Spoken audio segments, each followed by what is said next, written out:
आज के संदेश का शीर्षक है सत्य का चरित्र। एफिसियों के पत्र अध्याय 4 वाक्य 25 में लिखा है, इस कारण झूठ बोलना छोड़कर हर एक अपने पड़ोसी से सच बोले, क्योंकि हम आपस में एक दूसरे के अंग हैं। आपने देखा होगा कि जो लोग सत्य नहीं बोलते हैं वे अक्सर सबसे अधिक चाहते हैं कि उन पर विश्वास किया जाए।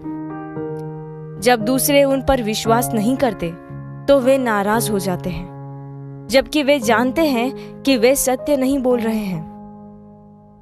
झूठे हमेशा चाहते हैं कि उन पर विश्वास किया जाए, क्योंकि वे अपने लक्ष्य को प्राप्त करने के लिए धोखे पर निर्भर रहते हैं।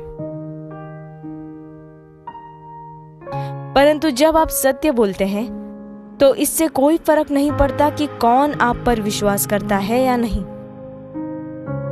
ऐसा इसलिए है क्योंकि सत्य अपने आप में खड़ा रहता है। यदि दूसरा व्यक्ति विश्वास करने से इनकार करता है तो वे ही हैं जिनका नुकसान होता है, क्योंकि वे झूठ के आधार पर गलत निर्णय ले सकते हैं। लेकिन आपने उन्हें सत्य बताकर अपना कार्य कर दिया है। सत्य एक उपहार है। जब आप इसे बोलते हैं तो आप किसी दूसरे व्यक्ति के साथ कुछ कीमती चीज साझा करते हैं। यदि वे इसे ग्रहण करते हैं तो यह उन्हें आशीषित करता है। यदि वे इसे अस्वीकार करते हैं तो वे हानि उठाते हैं।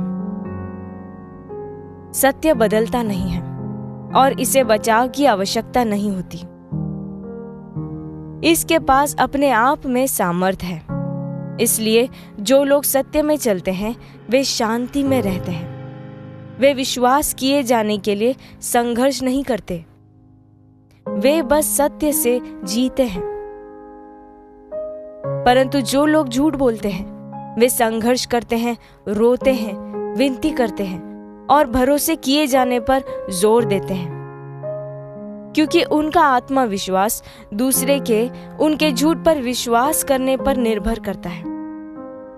इसलिए हमेशा सत्य चुने, सत्य में जिए, सत्य बोले और सत्य में चले। यह आपकी आत्मा को स्वतंत्र और मजबूत करता है, जबकि छल भ्रष्ट करता है और गुलाम बनाता है। जैसा कि पवित्र शास्त्र कहता है, सत्य को जानोगे और सत्य तुम्हें स्वतंत्र करेगा। यूहन्ना अध्याय 8 वाक्य 32। परमेश्वर की स्तुति हो। हम प्रार्थना करें। प्यारे पिता, मुझे सत्य का संतान बनाने के लिए आपका धन्यवाद। मैं सच्चाई, ईमानदारी और निष्कपट हृदय में चलता हूं। आपका सत्य मेरी आत्मा को भरता है